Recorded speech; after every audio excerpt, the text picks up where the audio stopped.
Hello students, अब हम question number 9 देखते हैं। In the above figure both risk and clue are parallelograms. Find the value of x. यहाँ पे x की वैल्यू फाइंड करनी है। रिस्क और क्ल्यू पैरेललोग्राम से गिवन है, तो हमें यहाँ पे एक्स की वैल्यू फाइंड करनी है। तो एक्स की वैल्यू फाइंड करने के लिए सबसे पहले हम देखते हैं यहाँ पे गिवन क्या है 120 डिग्री और गिवन क्या है 70 डिग्री। 70 डिग्री तो क्ल्यू में गिवन है और 120 डिग्री रिस्क में गिवन है। रिस्क ए वाला है और क्ल्यू पैरेललोग्राम ए वाला है। तो हम सबसे पहले यहाँ पे देखते हैं 120 डिग्री की अपोजिट में एंगल तो ए वाला होगा ना, तो इसे हम एंगल 1 मान लेते हैं और इस यहाँ पे एंगल 2 मान लेते हैं, यहाँ पे एंगल 3 और यहाँ पे हम एंगल 4 मान लेते हैं।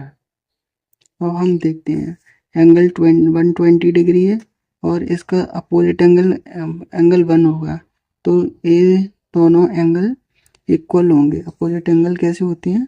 इक्वल। तो यहाँ पे सॉल्यूशन देखते हैं। We know that angle 1 equal में 120 डिग्री होगा। क्यों होगा?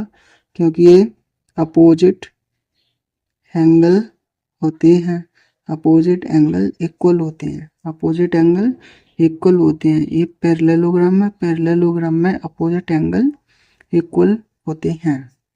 यहाँ पे हमें एंगल 1 फाइंड हो गया और हमें एंगल फाइंड हो गया, तो हम एंगल 2 को फाइंड कर सकते हैं क्योंकि ये एक सीधी लाइन बन रही है।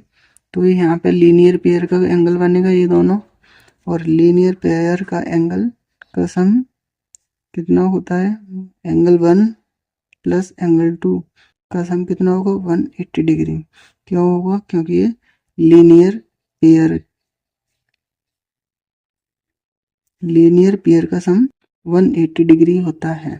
तो हमें यहाँ से एंगल 2 भी फाइंड हो जाएगा। अब हम एंगल 1 की जगह पे 120 डिग्री प्लस एंगल 2 इक्वल में 180 डिग्री, यहाँ पे 120 डिग्री को ट्रांसफर करेंगे तो यहाँ पे एंगल 2 बचेगा और यहाँ पे 180 डिग्री माइनस 120 डिग्री हो जाएगा।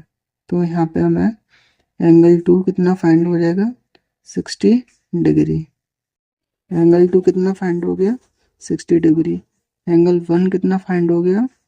120 डिग्री। अब हमें एंगल 3 फाइंड करना है, तो एंगल 3 फाइंड करने के लिए हम 70 को देखेंगे। 70 इस वाली लाइन पे 70 है और इस वाली लाइन पे एंगल 3 है। तो एंगल 3 और एंगल 17 कैसा दिख रहा है? ये हमें करस्पॉन्डिंग लग रहा है। कैसा है? करस्पॉन्डिंग। तो करस्पॉन्डिंग एंगल कैसी होती हैं? इक्वल। तो हम यहाँ पे लिख देंगे एंगल 3 इक्वल में 70 डिग्री। तो ये कैसे होते हैं? करस्पॉन्डिंग एंगल इक्वल होते हैं। Corresponding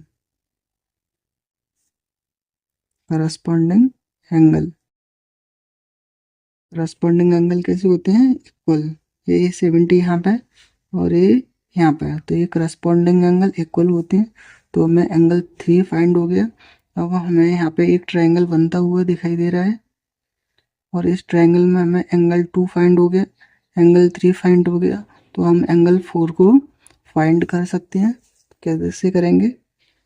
angle 2 plus angle 3 plus angle 4 equal में कितना हो जाएगा? 180 डिग्री। क्यों हो जाएगा? क्योंकि ये एंगल सम प्रॉपर्टी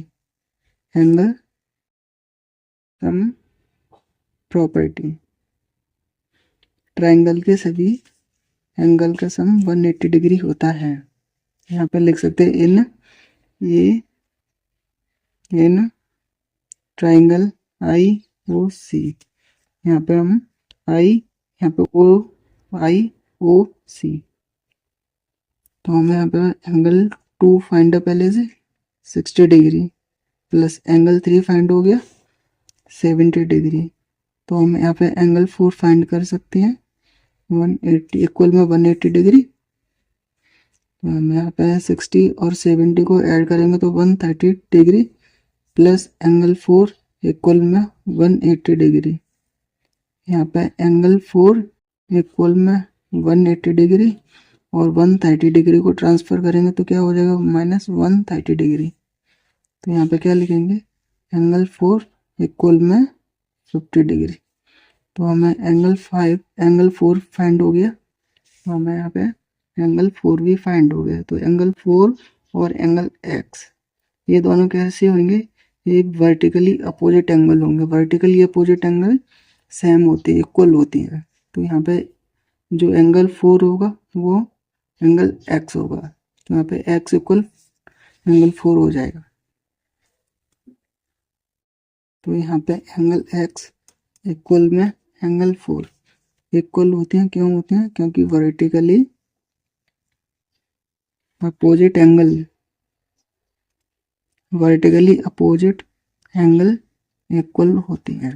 तो यहाँ पे हमें फाइंड हो जाएगा एक्स